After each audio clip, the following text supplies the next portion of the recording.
Hey guys, it's Light, and I know it's been a while, but trust me, there's been a reason. Recently, I've taken on a new role, and that's DevSecOps. So now, for those who don't know, I've gone from security analyst to AppSec engineer to AppSec analyst or application security analyst, and now I'm in the DevSecOps engineer role.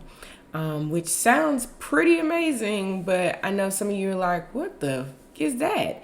What is DevSecOps? What does a DevSecOps engineer do?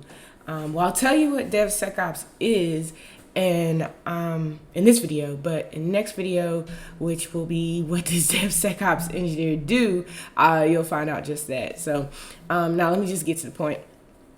So DevSecOps is short for development, security operations, and its purpose is to basically automate the integration of security at every phase of the software development lifecycle, or SDLC as some people know it, from basically the initial design all the way through integration, testing, deployment, and software delivery.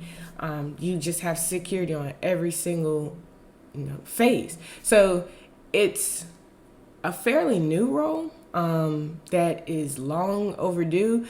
People have kind of been doing it, but I guess as of lately, there's been like this new role that's come out, and it's all a part of this shift left approach organizations are taking on. And what I mean by that is, so traditionally, the models for the SDLC or software development lifecycle, they left security at the end or towards the right, where you're basically on the, you have design all the way until software delivery. So right around on the right side of it, I don't know if this is right for y'all, this might be left. So right here,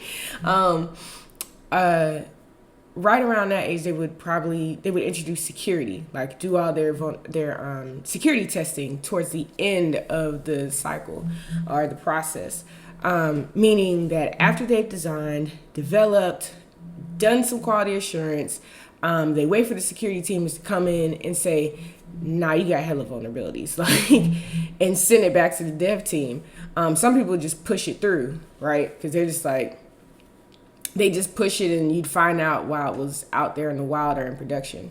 But in any case, putting this back on the developers kind of, that creates some frustration there, because developers have a bunch of deadlines to make for the business, and they work weeks and weeks and weeks in these things we call sprints, right? So they work weeks and they finally get something ready to deploy and test, and then they're ready to push it out, and security comes and says nah, fam.